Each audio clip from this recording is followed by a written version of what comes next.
So today, so today, I listened to this thing.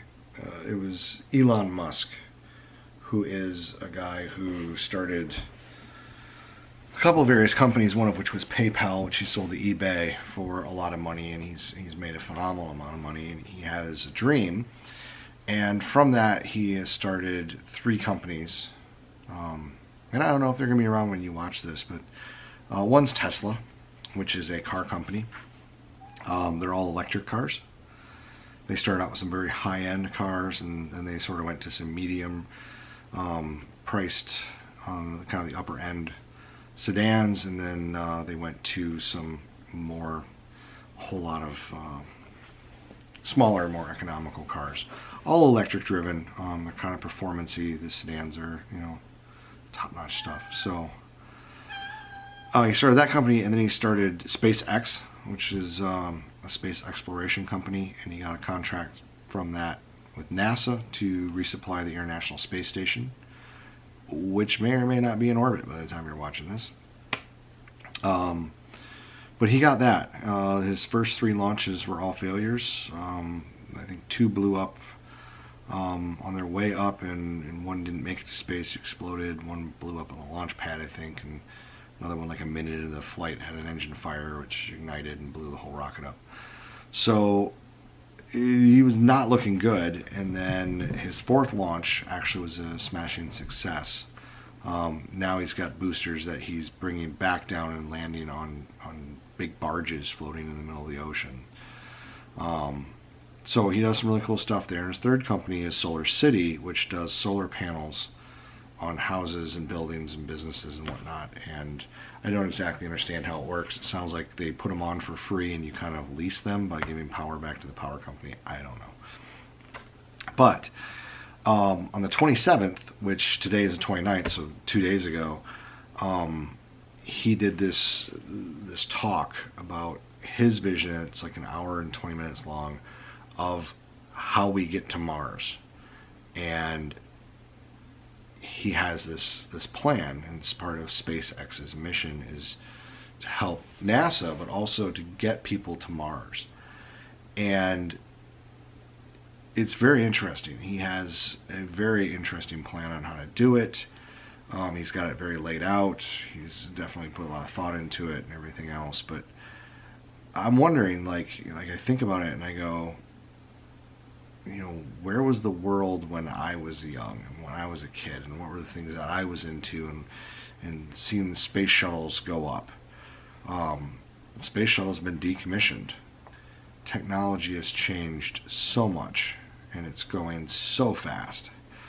One of Elon Musk's fears is AI, and how he keeps preaching we need to be careful about AI and what we do with it and how much power we give it, because the Terminator scenario, which is a movie from, they've made quite a few of them, about an AI called Skynet, which basically takes over and begins to build machines called Terminators, which hunt down humans.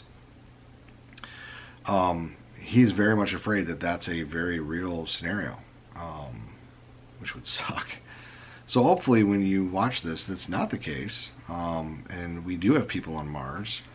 His estimation is they need about 1 million people on Mars in order for it to become self-sustainable. And it's interesting because it's like a 90-day journey to a 180-day journey, depending on how close the Earth and Mars are in their orbits as they go around the sun. So every 2 years is when they come to their closest, and those are definitely shorter trips, like 80 days to 90 days. So I'm kind of wondering if Moore's Law of technology is going to affect that SpaceX plan to go to Mars, or if the technology that takes us to Mars is similar to Moore's Law of technology, where that technology, as we do it more and we learn, we're going to unlock better and better ways of doing it, which will be faster and faster, more reliable ways of getting people there, because his ship that goes to Mars is going to hold 100, maybe 200 people. If you want 1 million and you're moving them 100 at a time, it's like 10,000 trips. That's a lot of trips. And one of his thoughts is, you know, someday we'll have 1,000 ships, but you may not need 1,000 ships if you can cut that down and increase the technology and make that so it's a 10-day trip instead of a 100-day trip. So I don't know, but he's very much on the renewable side. That ship's going to go there, it's going to take people there, and it's going to come back. I don't know, it's cool, it's inspiring, and I really hope that at some point the technology gets us there, and the future is going to be amazing, and I hope I get to see some of it. Okay, I met up with these guys. Hey, hi. And we are going to the Tequila Cowboy. Right here. Woohoo! We're going to have what, dinner? Yes. And drinks. Dinner, drinks. Whatever.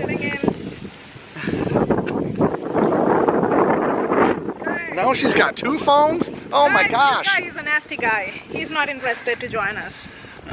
You have 2 phones now? This is not gonna go good. One phone is bad enough. Now she's got 2. We can't keep her attention on us. Keep them phones away from her before Philip gets here.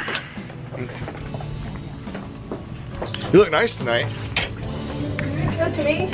No, to him. Oh my God, really? So Philip just walked in. We moved to Frank's press box because Tequila Cowboy cut all the waitresses for the night, and we had to go to the bar to order stuff, and it was way too loud and whatever. So now we're at Frank's press box. Okay.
We just wiped out 50 wings. They were good.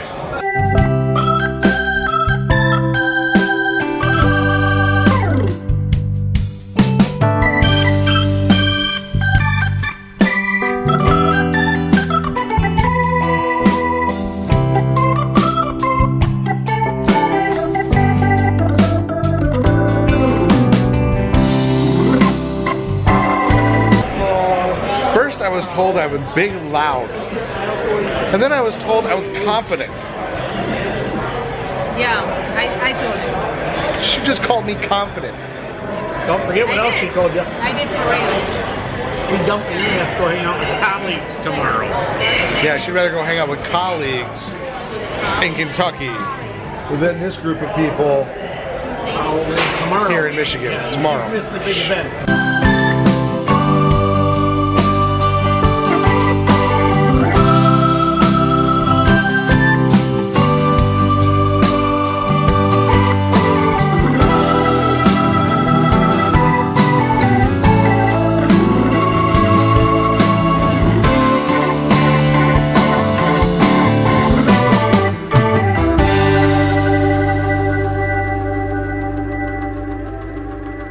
It absolutely feels ungodly cold, even though it's like 60 degrees outside. The wind, and there's kind of some moisture in the air, it just makes it feel chilly.